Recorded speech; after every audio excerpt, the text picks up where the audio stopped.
Assalamu alaikum, dear student. How are you? Hope you are well. We start today's class now. Today's chapter 2.2, number 14, main book, number 14. Mr. Roy is a government officer. He will go to India to visit religious places. If Bangladeshi taka 1 is equal to Indian 0.63 rupee, অর্থাৎ বাংলাদেশের 1 টাকা মানে ইন্ডিয়ার 0.63 rupee. How much Bangladeshi taka would he needed for Indian 3000 rupee, 3000 rupee আর কি। তার মানে Bangladeshi taka would he needed for Indian 3000 rupee, অর্থাৎ ইন্ডিয়ার 3000 রুপি হওয়ার জন্য বাংলাদেশের কত টাকা প্রয়োজন সেটা আমাদের বের করতে হবে।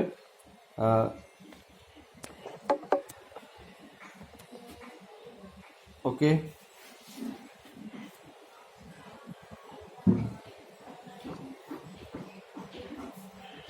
look number 14, exercise 2.2, number 14.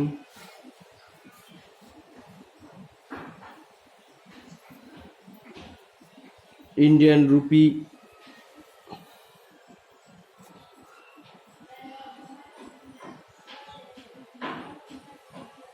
Indian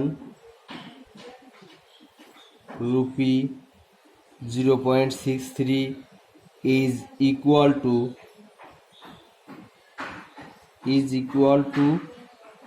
1 টাকা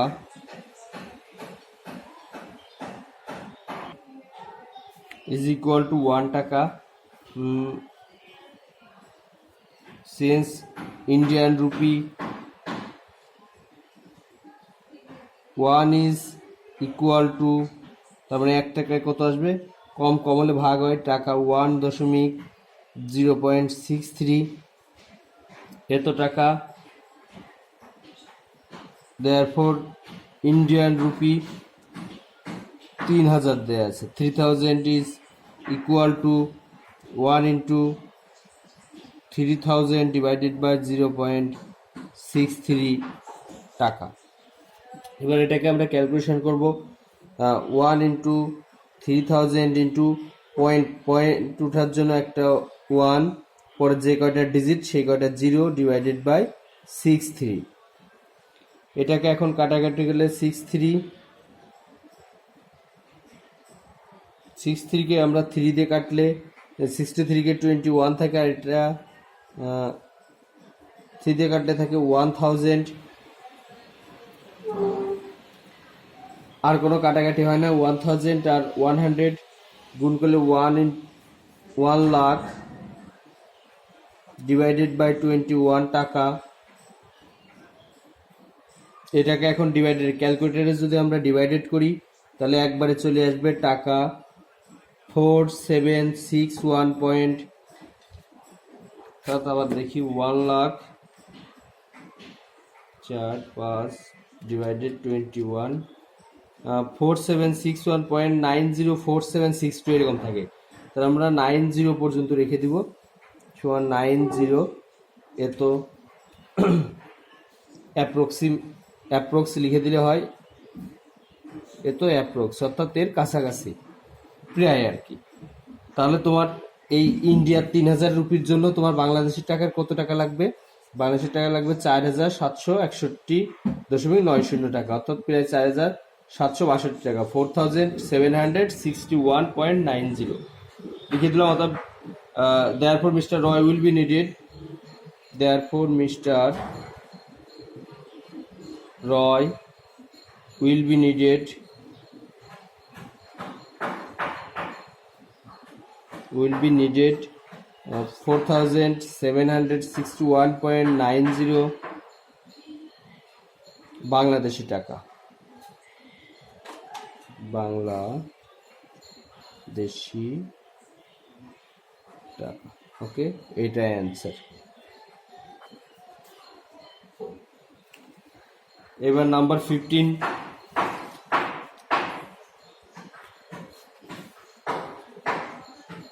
Nilim is a service holder. His monthly basic pay is 22,250. The income tax of 2,50,000 taka of first slab of annual income is 0 taka. The rate of income tax of next annual income slab is taka 10. How many taka does he has to pay as tax? তাহলে এখানে Nilam is a service holder, his monthly basic pay 22,250. The income tax of 2,50,000 taka of first slab of annual income is 0 taka. The rate of income tax of next annual income slab is taka 10. How many taka does he has to pay as tax? Okay, তাহলে we know 1 year equal to কত month, আমাদের এখানে মান্থলিতে আসতে হবে আমাদের এই ক্যালকুলেশনটা। First আমরা ইয়ার থেকে মান্থলিতে আসবো। তাহলে আমরা জানি we know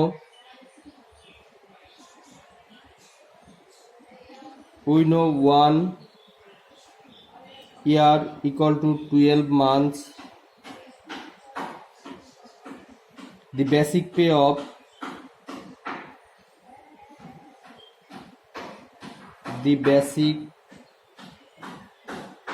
of Nilim of 1 month is taka 22,250. Okay, therefore the basic pay of Nilim 12 month is taka 22,250 into 12 এত, তাহলে এক মাসে তার পে করতে হয় 22,250, তাহলে 12 মাসে টাকা 22,250 into 12, এটাকে ইন্টু করলে আসবে 2,67,000. Since the income tax of 2,50,000 taka of first slab of annual income is 0 taka. Okay, the Nilam has to pay as tax at taka. আমাদের এখানে দেয়া আছে লাইনটা, since the income tax of 2,50,000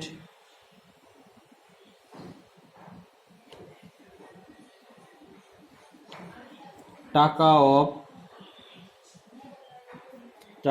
of first slab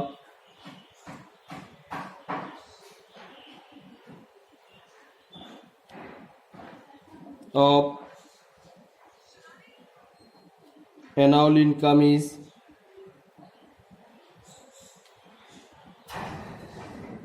0 taka. So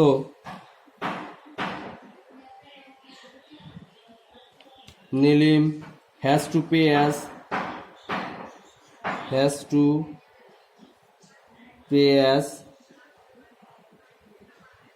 tax at taka 2,76,000 minus 2,50,000. First স্ল্যাবে কত দিয়েছিল 2,50,000, তাহলে এটা থেকে মাইনাস করলে থাকে টাকা 17,000. তাহলে has to pay as tax at কত 17,000. তাহলে ইন টাকা 100 ইনকাম ট্যাক্স ইজ টাকা 10. আমাদের এখানে বলে দিছে যে 100 টাকা ইনকাম ট্যাক্স কত দিতে হয় 10 টাকা. Tax annual income slab is টাকা 10, অর্থাৎ এরপর আমাদের করতে হবে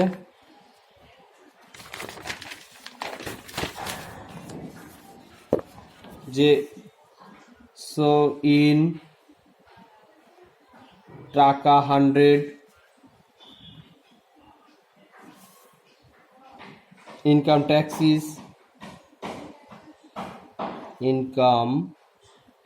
ইজ টাকা 10, therefore in টাকা 1 income tax is টাকা 10 divided by 100, therefore income tax in টাকা 17,000 এ ইনকাম ট্যাক্স কত আসে আমরা তাই এখানে বের করতে যাচ্ছি। 17,000 ডিভাইডেড বাই 100, এখানে কাটাকাটি করলে থাকে 170 আর 10 গুণ করলে 1700 টাকা, এত টাকা। therefore Nilim has to pay, তাহলে এখানে নীলিম হ্যাজ টু পে টাকা, কত টাকা আমাদের ট্যাক্স সে দিতে হচ্ছে 1700 টাকা অ্যাজ ট্যাক্স। ওকে, এটা অ্যান্সার। এবার আমরা যে জিনিসটা করবো তার 2.2 অনুশীলনের অঙ্কগুলা শেষ। এক্সট্রা ক্রিয়েটিভ নেক্সট ক্লাস আর একটা আমরা এক্সট্রা ক্লাস ক্রিয়েটিভ দিব। তার আগে আমাদের যেহেতু নেক্সট সিটি পরীক্ষা 2.1 এর উপর, তাই 2.1 থেকে আমরা কয়েকটা এমসিকিউ করব। আমাদের নেক্সট সিটি না 2.1 প্রশ্ন আসতে পারে হোয়াট ইজ দ্য রেশিও, প্রশ্ন আসতে পারে আমাদের what is the ratio 2.1 MCQ.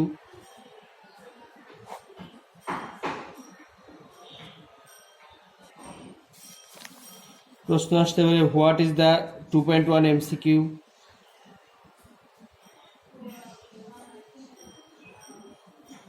What is the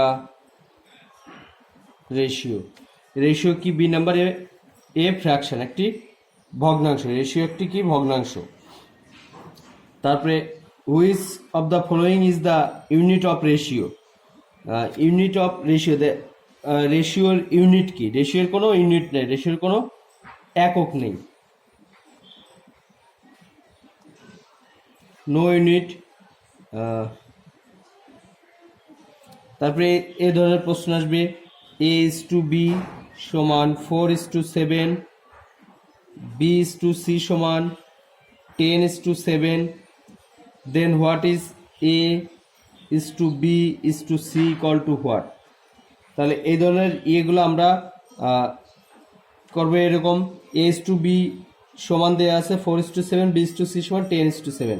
তাহলে ফার্স্ট যে আমাদের ইয়েটা দেওয়া আছে এটাকে আমরা 10 দ্বারা ইন্টু করলে কত আসে 40 ইন্টু 70, আর এটাকে এর দ্বিতীয় সেটা গুণ করলে আসে 70:49। দেখো আমাদের মিডিল যে ইয়ে আছে, আমাদের মিডিল যে কোয়ান্টিটি আছে এই দুটো আমাদের সেম। সো এখান থেকে আমরা লিখতে পারি 40:70:49। মিডিল কোয়ান্টিটি দুটো আমাদের সেম করতে হবে। তাহলে আমরা লিখতে পারি এটা এ, এটা বি, এটা সি। তাহলে A:B:C সমান 40:70:49।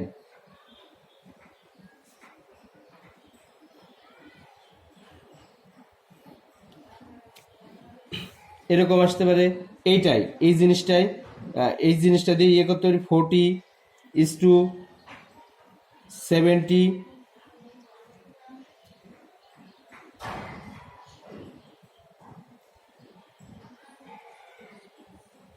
তারপরে 40:49। এটাকে আমরা কি ধরনের রেশিও বলতে পারি? This are called what type of ratio? এটাকে আমরা বলতে পারি successive ratio. Successive, SUCCESSIV, successive ratio. এই রেশিওটার নাম কি? Successive ratio. তারপর আমাদের ব্ল্যাঙ্ক আসতে পারে এরকম একটা ব্ল্যাঙ্ক দিয়ে, is to 20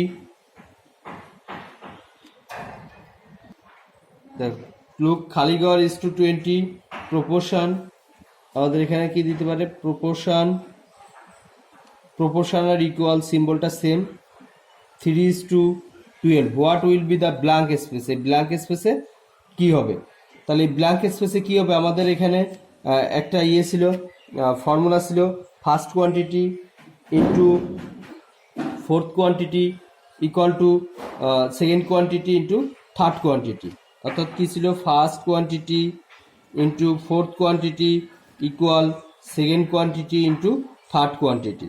তাহলে আমরা এখানে ফার্স্ট কোয়ান্টিটি বের করবো, ফোর্থ কোয়ান্টিটি বেশি গেলে কি হয়ে যায়, ডিভাইডেড হয়ে যায়, তাহলে ফার্স্ট কোয়ান্টিটি সমান second quantity into third quantity, third কোয়ান্টিটিতে আসে হচ্ছে second quantity 20, third quantity 3 divided by fourth quantity কত আছে 12, কাটাকাটি 312, 4 আর 20 গুণ করলে 5, তার মানে আমার এই ফার্স্ট কোয়ান্টিটিটা কত মান আসছে, অতএব ফার্স্ট কোয়ান্টিটি ইকুয়াল টু 5, তাহলে